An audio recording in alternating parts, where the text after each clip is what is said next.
courage to be real, where real stories break the silence.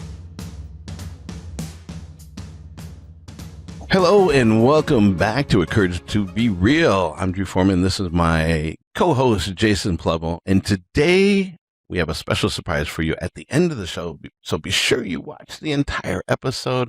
We're going to talk about warning signs of suicide or potential suicide. And this is a tough subject, folks. Both of us have been on suicide watch in the past, and we're here today to talk about it. And we're going to talk about it as personable as we can. And if this resonates with you, please hit like below. Please hit share. Please message us in the comment section below. That sounds wonderful. We need more awareness around that. Definitely so. People that are going through that's the biggest thing. People that are going through those types of experiences don't want to talk about it. No, we don't want to reach out. We don't want to ask for help. And we're one bad decision away from ruining our lives, obviously. And ruining those around us. That's the worst part. But the people around us. Yeah. Ruining the lives of the people around us. I just posted a quote recently on my Instagram page, and it basically says asking for help. And that was the premise behind it. It was just this quote that I wrote, and I broke it down at the end. I said, picture this, or let's put this into perspective, asking for help occasionally. Just imagine if you don't. Basically, what do you leave behind for those around you, those that love you, those who you're not even thinking about at this very moment? So if you could just, and it could be the hardest thing you ever do, just ask for help. Reach out. You can reach out to Jason. You can reach out to myself. Call a suicide hotline. There's a bunch of, even in every single video that we put up, we have the crisis hotline in there. Reach out. This is 24/7, folks. And your life is worth a lot more than you think it is right at this very moment. So one of the things, Drew, that's a lot of people might not realize, like, it's uncomfortable talking about those types of issues with people, but the suicide hotline in the US, if you can just text the number 988 and you'll get to text somebody about it. And it's so much easier. You get to, you get to kind of distance yourself from it a little bit. And they don't have any shame. They don't have there's no judgment coming from these people. They really just are there for you. Is there anything like that in Europe? There is. I don't know if it's a text hotline, though. It's definitely a call hotline. Okay. But let's take a step further. I am here in Europe, as some of you know. I started following Jason at the Obstacle Remover on his Instagram channel, and he reached out to me. On the 11th hour, literally, I was standing on the roof. And I've said this, and I've talked about this in many of our segments. So if you don't know what to do, if you don't know where to go, just reach out, just message Jason, right? And he'll get you in touch with the right people. He'll talk to you. Love to talk. And he's fantastic, by the way. He's a good guy. He may not look it, but he's a really good guy. Yeah. Love you, brother. I'm not that scary. Yeah. I love you too. Scary, though. And there was something that was kind of divinely aligned about that moment, wasn't it? I mean, there really was. Being, like you said, up on the roof, and now I can't get rid of you. It's like, yeah, I'm like, he goes, you ever think of just going on the roof and maybe having a barbecue? Trying to get me back up there. Behavioral, that's a hard word to say, warning signs. So anyone you know, and this could be yourself, starts talking about wanting to die or kill themselves, even in jest. Right? If they start to make death jokes, or I'd be better off dead, or why don't I just kill myself? That can be a warning sign. Now, it could just be their personality coming out, sick sense of humor. But if they haven't talked like this before, pay attention. Give them a little bit more of your time, perhaps. Ask them if they're okay. They're going to say they're fine, because that's what we do. We pretend, right? But I tell you what, real strength is not pretending. Real strength is coming forward and saying, you know what? It's okay to not be okay. And right now, I'm not okay. I am okay. But then I wasn't okay. Searching for ways to die. And I understand this is a big one. So everyone who thinks about suicide has a plan. And that's actually one of the questions. Do you have a plan? And if somebody says, oh, I was thinking about blah, blah, blah, that's a plan. A was on a rooftop looking down about 5 stories. That was my plan. Jason has his own story and his own plan. But here's a way to find out. Yeah, go ahead. I'll raise my hand real quick. As you're saying that, I'm being reminded, sometimes it's not a plan. Like for me, anyways, there were moments when I was trying to repair myself. I was trying to crawl out of this hole that I had dug. And one of the things that I enjoyed doing was biking, like actually hopping on my bike and going for these long distance road challenges. I would challenge myself, it started small, 5 miles, 10 miles, 15, 20, and then 30, 40, 50. And okay, now I can go like 100 miles at a time doing these centuries. And I'm really proud of that. But I remember there were moments when I was biking and just, you get stuck in your thoughts. And there were times I'd say, it'd be so easy right now just to veer over into this oncoming traffic. And it's like, it wasn't a plan, but there was like this voice in me that was just telling me, just veer over, just end it, just get it over with. I'm going to challenge you here for a second. Well, first of all, this badass does 100 miles like it's no big deal on his bicycle. How long does that take you? 3-4 hours? No, 7. I think 7 hours. The last time I did was 6.5. Yeah. So the guy takes off for 6.5 hours pedaling and nonstop, right? You just keep going. Yeah. You probably stop to go to the bathroom, maybe eat something, then you're going. It's like Marathon Mike right here. I got this little pouch in the back that I keep those gel packs. Oh, man. Behind. Yeah. This guy is bad. That's even better than my 81 push-ups. So let me give you a little. My 81 push-ups took me less than 10 minutes. You're biking for the better part of a day. That's commendable. First of all, speaking really quick too, I'm going to throw the plug out there. So for anybody that's watching, you can. I'm doing the MS150 this year too. I did it last year as well. Oh, that's right. But the multiple sclerosis, they do a 2-day event, 75 miles each day, and so that's coming up in May, I want to believe. When can we sponsor you? I definitely want to get in on that. We'll include. I'll get you guys the link, and then I would love for anybody that's watching this, throw a little donation towards the MS Society. But sorry, go. I'm proud of the fact I can do that now, but I had these moments. So please, thinking about, I'm just going to veer off into traffic. You don't call that a plan, but subconsciously that's a plan. Yeah. Now, thankfully, you didn't address it. You didn't act upon it. Or I should say that you did address it and you didn't act upon it. So we could be very thankful of that. But just you thinking about how easy it would be, you probably end up in a wheelchair as a paraplegic, knowing your luck, which would just defeat the entire purpose of suicide, by the way. Shame on you. But that was, unfortunately, a subconscious plan and a spur-of-the-moment plan. Me going up on the roof was a spur-of-the-moment plan. Now, it became a very solid plan and one that I felt at peace at, which I don't recommend for anybody, and I've mentioned that before. But the fact that you can go and just beat yourself on the bike like that, and you love it. I mean, this is, wow. That's something, you should be proud of that, man. I don't know many people. So basically, we will put the link down below for the MS. I will be, of course, sponsoring you. Anyone else that wants to sponsor, MS is a terrible thing, folks. If you know anyone, I have an aunt that had, I guess she still does have MS, and she is hemiparalyzed, if you will. I think she lost all use of her left side. But so far as I know, she's not in a wheelchair. I haven't spoken to her in a long time. But it's a terrible disease. It's horrible disease. And the unfortunate part is your body literally eats itself. It deteriorates, right? The demyelination of the nerves, or the sheath of your nerves. And then the nerves become useless. And then you lose all function in wherever that demyelination takes place, for lack of better words. So a lot of people do become wheelchair bound, and unfortunately your brain is intact.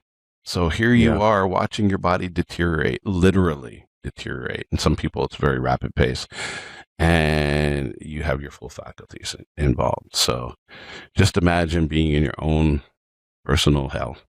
So terrible disease. I would love to see that eradicated, and or somehow that they can treat it at a much more aggressive rate.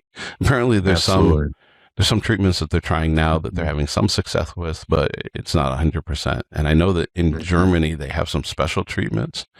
I know some people that actually travel to Europe because they have treatments that they will not do in the US. Whether they're working or not, I don't know. but unfortunately.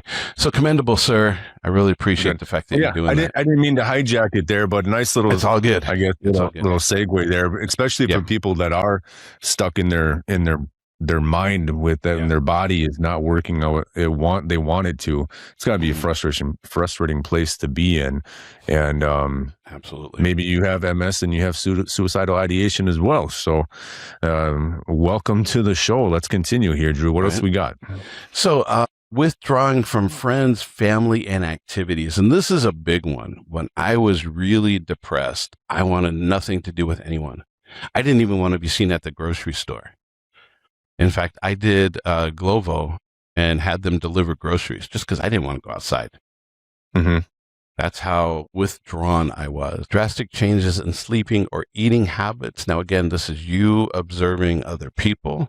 Obviously, if you are thinking about suicide, you know what's going through your mind. You know what you're going to do or not do. I have PTSD. I don't sleep very well at night. But if my sleep habits changed, or if my eating habits changed, and somebody witnessed that, that might be a potential sign. And here's a huge one, Jason: giving away prized possessions.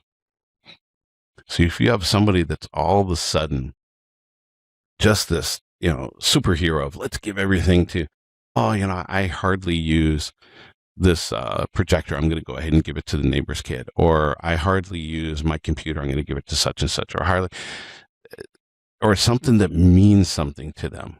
Maybe it's an heirloom, maybe it's something that was passed on by their grandfather or great grandfather, and all of a sudden they're giving this away or selling this. That's a huge sign. At least this one might resonate a little bit, Jason: increased use of alcohol or drugs. So this one actually is the exact opposite for me, because I quit drinking, and that's when I realized how depressed I was. The alcohol was numbing everything for me, and it was after I got sober that I wanted to end my life. Interesting. So, but speaking of this specifically, the warning signs, an increased, if you are somebody who is generally healthy and sober, and then all of a sudden those habits, you start picking up those habits and those behavioral changes. Those are definitely things to look out for. Mm-hmm. So you bring up a good point, and this isn't on the potential warning sign poster here that we're reading off of, but let's add there, mentally anyway, that if somebody typically does indulge in alcohol or drugs and they stop using them, maybe that's a sign or something you need to look at. And put that along with other things. Maybe they stop using it because they realize, hey, I'm drinking too much. Maybe I'm taking too many drugs. Maybe my social life or my family life is hurting because of this.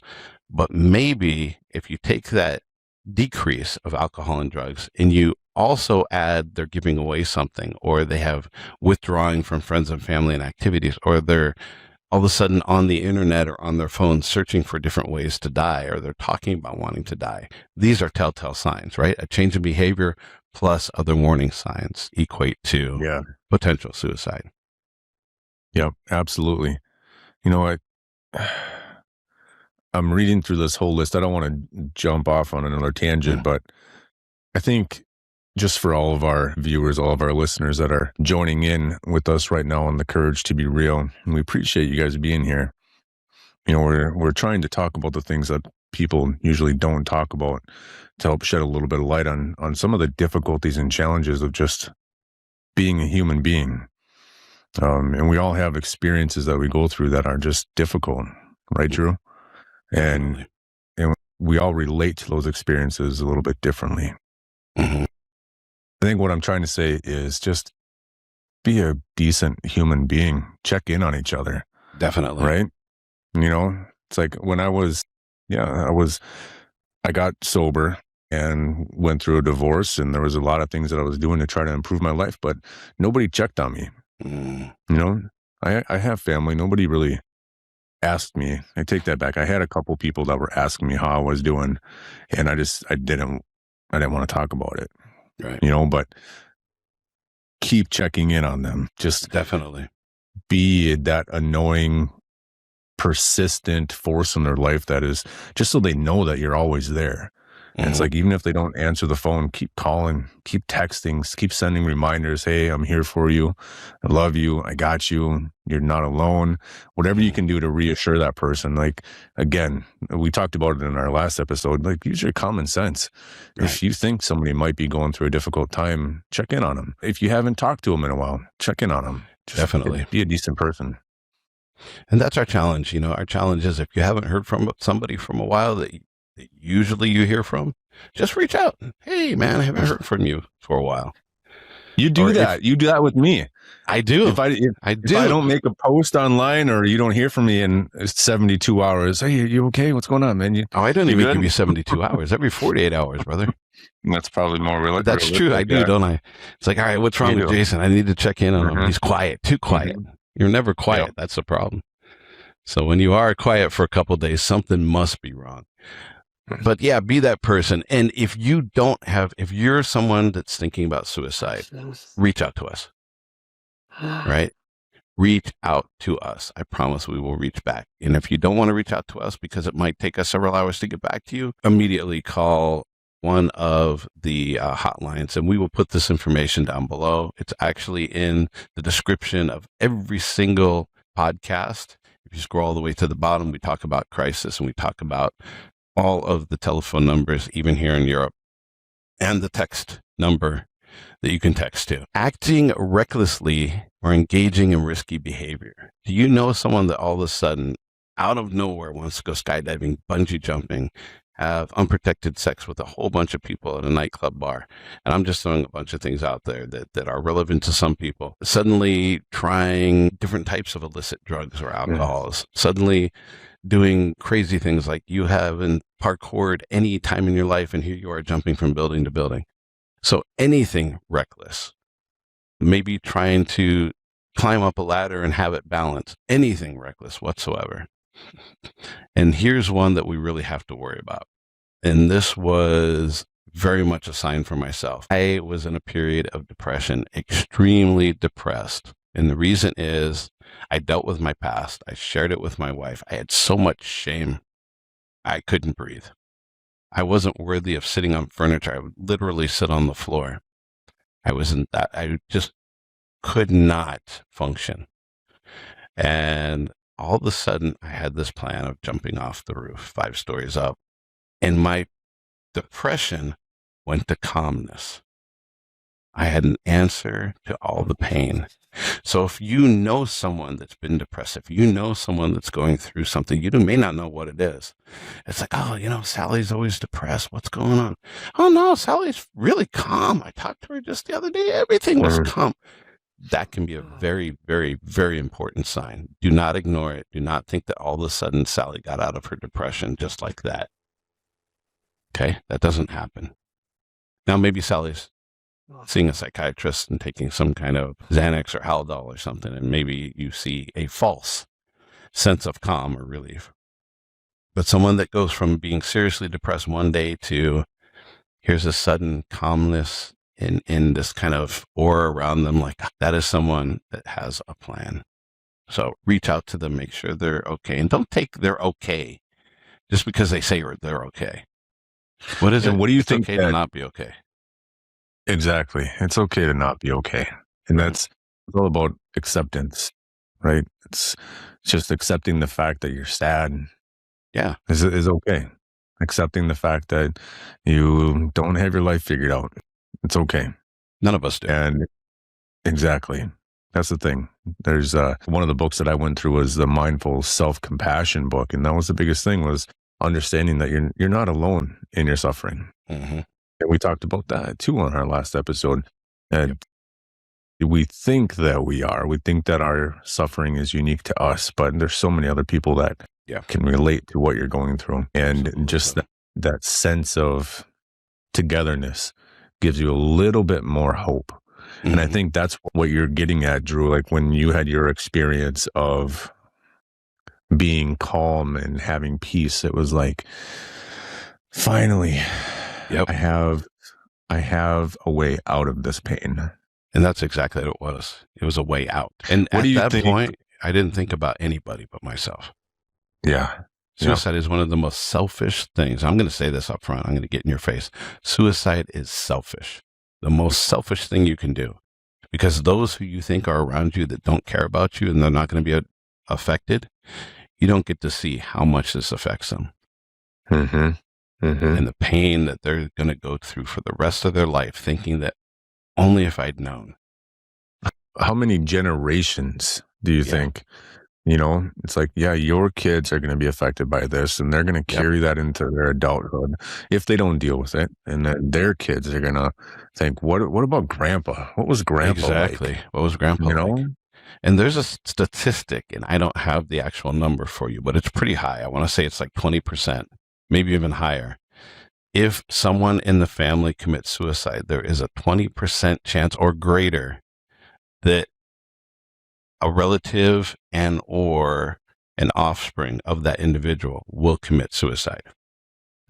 It follows. Wow. It actually follows. So here's an example, because I used to really like Linkin Park, and he sang the song "One More Light" when a friend of his committed suicide. Another artist committed suicide, and he was so close to that artist that it just resonated so deeply in him that I truly believe that is why he eventually took his life. He couldn't deal with the fact that his friend committed suicide.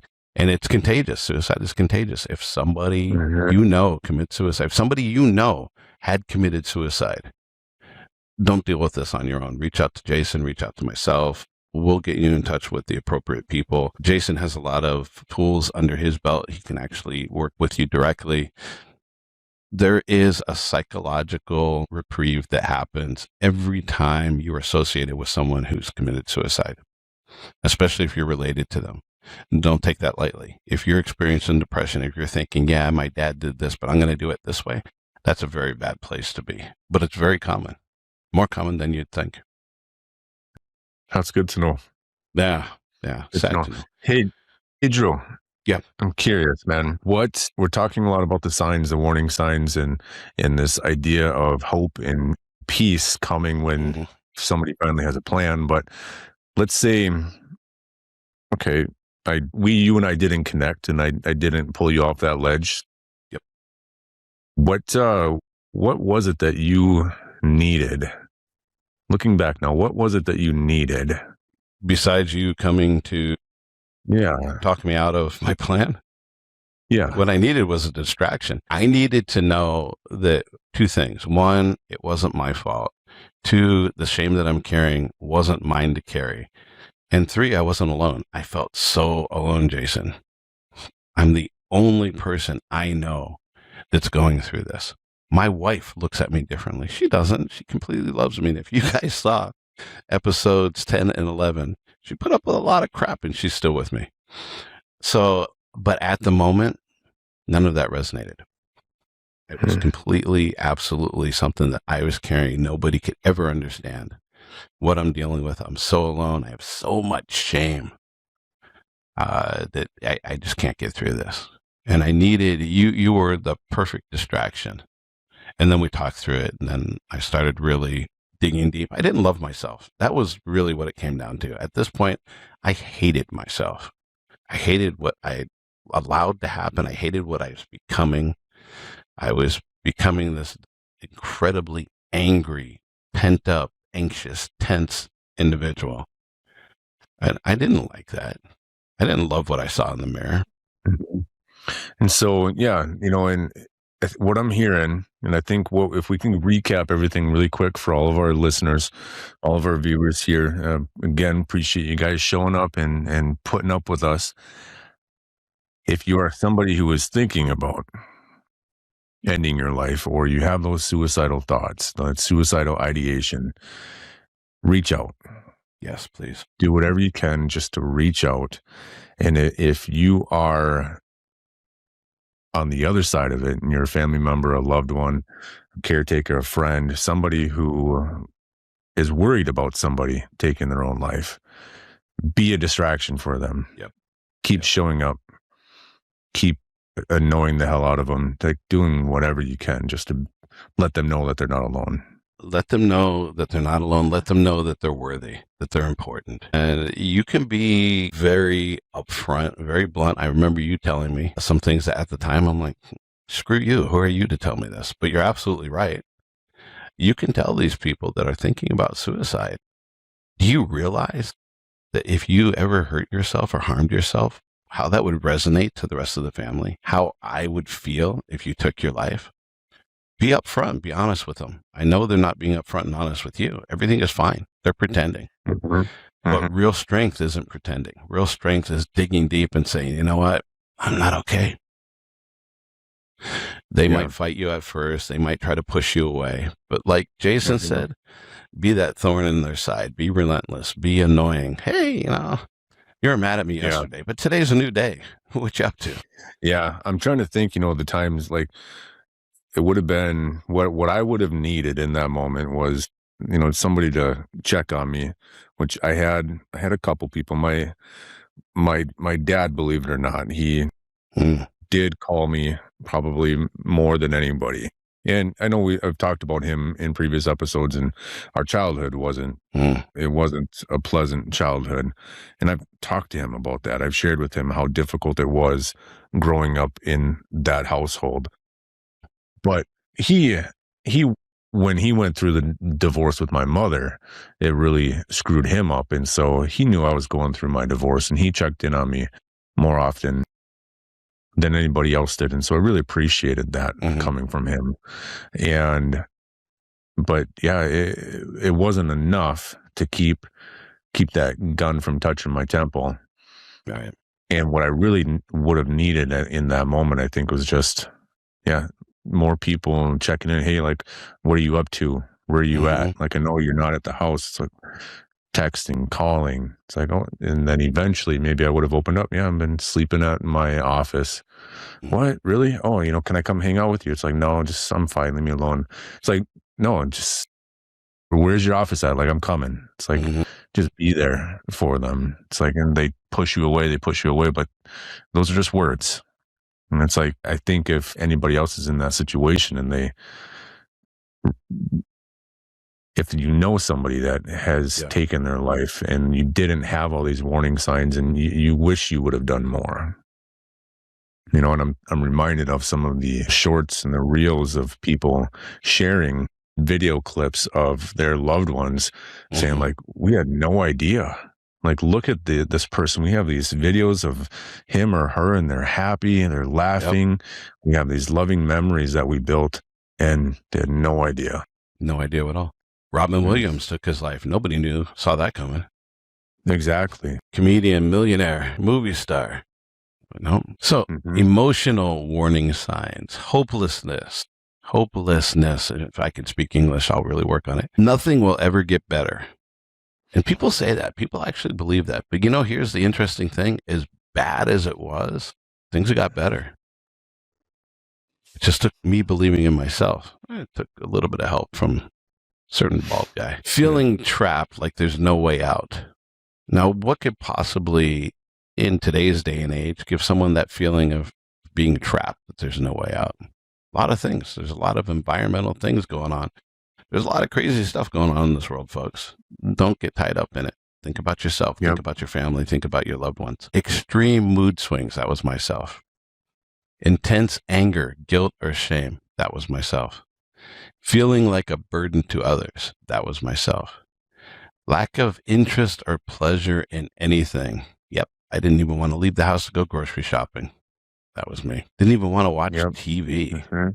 I didn't want to work. I didn't want to, although I used work as a distraction to get through the day. And as long as I was working, sometimes when I was really, really depressed, I worked 60 plus hours a week. Just try to do something to clear my mind, to get away from this, because I knew where I was going. But after a while, it didn't matter. I was making work for myself. Didn't matter. Let's talk about the feeling trapped, like there's no way out. Yeah. We talked about that during some of your coaching sessions. And I know personally too, just from my own experience and teaching myself what I needed to learn to retrain my body. And I'm talking this on a physiological level. So physiological psychology. And Drew, I'm really curious. I want to know your opinion on all these things too, because we had done assignments together. But when that feeling, that general feeling of like there's no way out, that is 100% survival mode. Yep. And it's so focused, narrow thinking, because your brain is stuck in a certain brainwave state. And I want to say like beta brainwaves. And they're stuck in that hyper focused, this is the only option that I have. Right. And sometimes the beta wave length is really good because it helps us stay focused on certain tasks. Like if we need to accomplish a certain task for work, but if our body is also stuck in survival mode and we have negative thinking on top of that, which is stemmed from all of the trauma that we've experienced, we're so hyper focused on that one thing. Suicide's my only option. Ending, it's the only option. There is no other way out of this. We have to get our body into a safe state. We have to get out of that survival mode.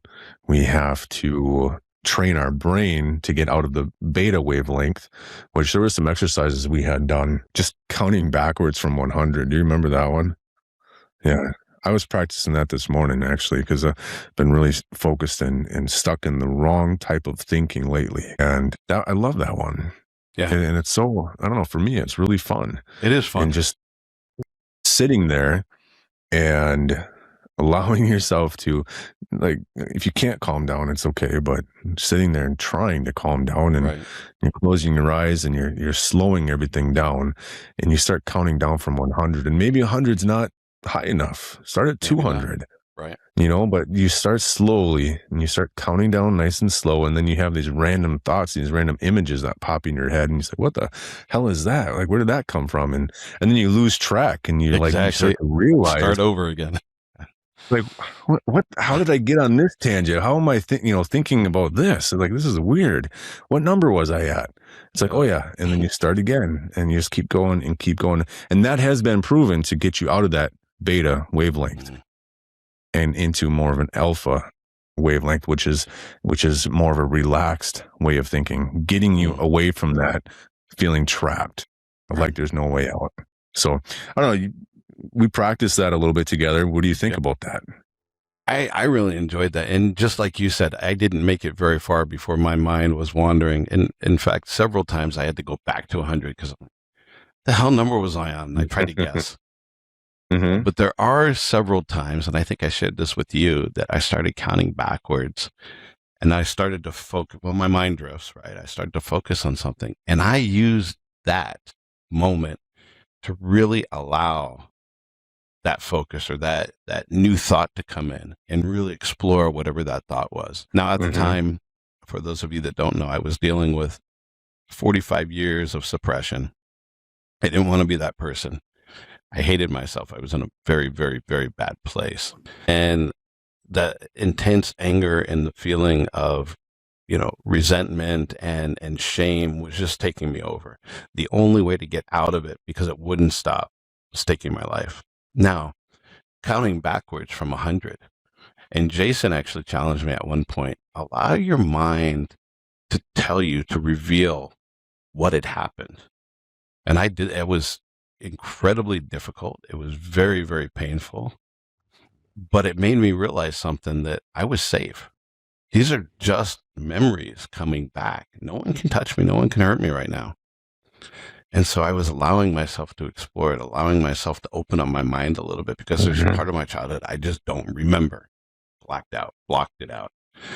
So I was allowing this to come back, and I was facing it. And I felt like a warrior at one point. Like, you can't touch, I'm perfectly, there's no way you're coming through my brain to hurt me. It was painful realizing that, I was that kid. But at the same time, it was so empowering realizing that I can sit here in this moment and allow these memories to come in, allow these thoughts to come in, and to really just absorb them and face them.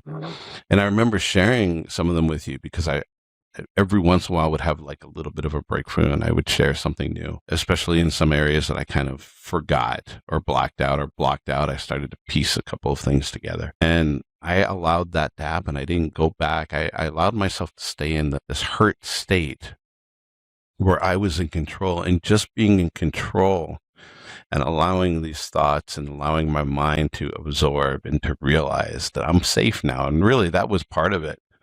Nightmares. What's a nightmare? People get scared because nightmares. My nightmares are real, but they don't scare me anymore because I know my nightmare can't hurt me. Right? There's no such thing as a Sandman coming to get me in the middle of the night. My nightmares before were brutal, and I have trained myself not to sleep at night because I'm afraid of nightmares. Now, if I have a nightmare, you know what? I do wake up. I do catch myself. I breathe through it a little bit. It's like, wow, that was brutal. But then I go back to sleep, and I'm not hurt. Nothing violent happened to me in my dream. I mean, I'm remembering something that happened, but nothing physically is happening to me now. So just to embrace that, just to absorb that, to add a little bit of light into that counting backwards, it was powerful. And sometimes, yeah, it was a distraction that I needed, but other times it allowed me just to open up that thought that wasn't there, or that I was trying to suppress and push down and push down and push down.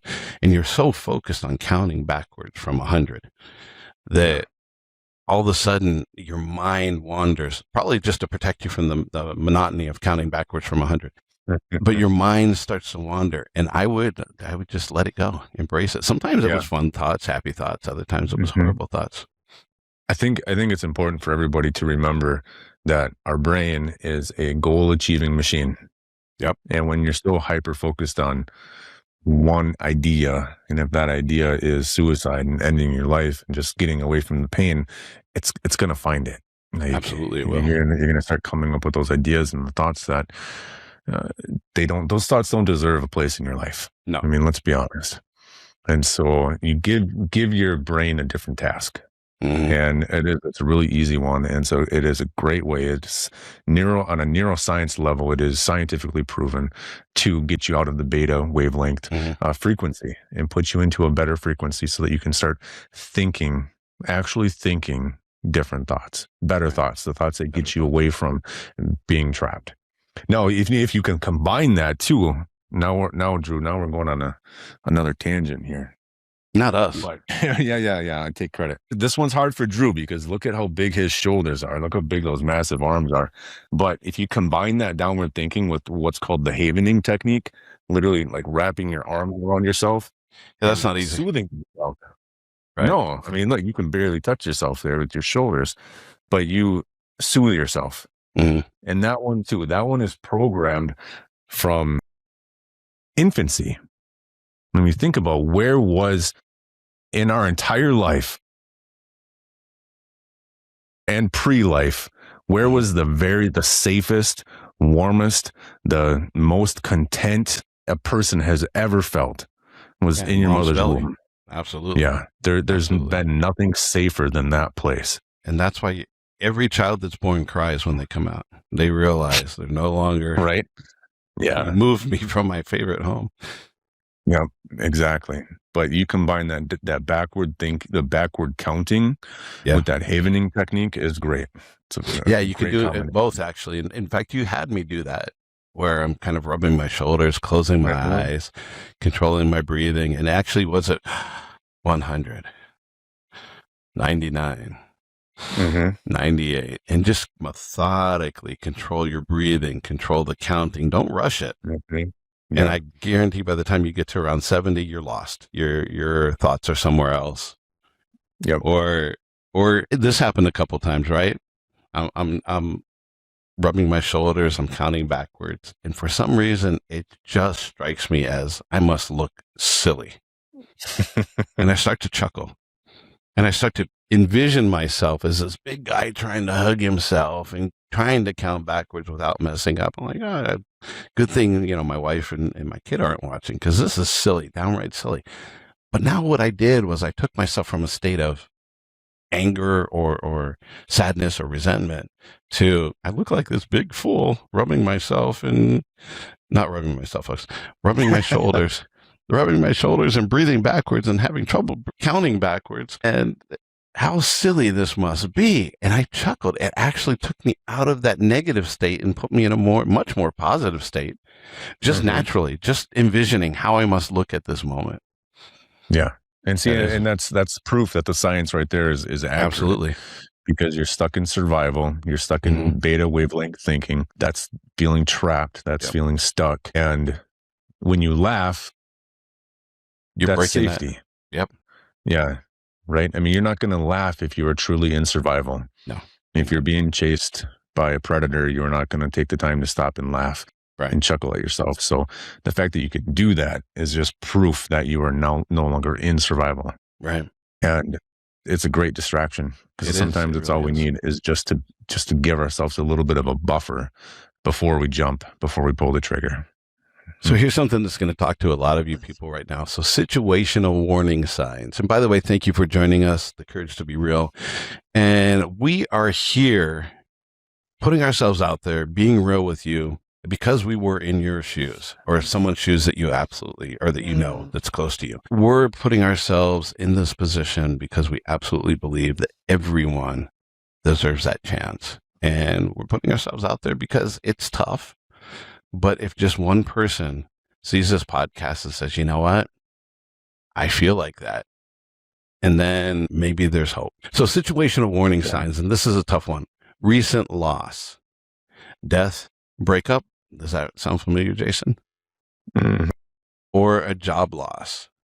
All right. So a lot of people are being laid off or moved around, or there's deaths in the family. You can't get away from death. Death is inevitable.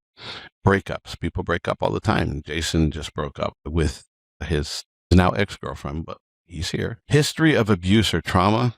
Yeah, that one resonates very loudly for me. Major, and by the way, when it comes to abuse, history of abuse and trauma, people face it. Okay? If you're having a struggle, if you're having a tough time in this, reach out to Jason or myself. Believe me, when he says we can swap horror stories, I can keep you guys busy for a while. Not something I'm proud of, but it's something that I will talk about. And something very important, that if you have a suppressed childhood or you have trauma that's been chasing you, let's deal with it. And you're not alone. Major illness or chronic pain. So we talked about MS earlier. Can you imagine being in a wheelchair, having all of your mental abilities, but losing your body day after day? That's just life. So anyway, thank you so much for joining us. We have another gift for you. We're going to put this poster along with, if you didn't download my book on our last episode, I'm going to go ahead and put my zoo book from We and Cam along with this potential suicide warning poster. And it's a free download. And when I say free, it's absolutely free. We do not track cookies. We do not charge anything. There's no promotions. There's no ads. There's no nothing. Except for, and it's not even branded, except for a poster with all of the information that we just talked about in bullet points. And the book it's a fun book for the kids. I think they'll really enjoy it. There's some activities in there. It's a coloring book with activities, and it's great for rainy day. Moms and dads, if you want to hang out with your children on a rainy day and bring out little activity books like this, I guarantee it's going to be a hit for the kids. Plus, it's great bonding time. Include you, dads. Get out there, have some fun with the kids with a book. I did outside anyway. Yeah. You did. That's right. Did. You and Dash. I did the one with Dash. Yeah, the very first one for sure. That's right. It is. It's a great fun. It's a great thing to do to bond, and I really personally enjoyed how you included the different languages in there. I thought it would be a little bit fun, make it different. Plus, I'm here in Europe, so we thought it would resonate a little bit broader than just an American coloring book and activity book. But it was my first attempt at publishing something. So now it's free for everyone watching us, and we really appreciate you. Please hit like, please hit share. This keeps our program alive. If you really love what we're doing, hit subscribe. If you don't love what we're doing, hit subscribe and keep watching anyway, because eventually we're going to resonate. We're going to say the right thing. But really appreciate and love every one of you. Jason, any following comments, thoughts? That right there, you guys, please take the time to leave a comment down below. Let us know what you like. Let us know what you don't like. And feel free to share your own story, because you do not know if your story might be the one that helps somebody feel a little less alone. And if you need us to reach back to you, 1 heart emoji for me, 2 heart emojis, and Jason will reach out to you personally, or I will reach out to you personally. So thank you guys, and God bless you. Talk to you soon. Take care. Courage to be real, where real stories break the silence.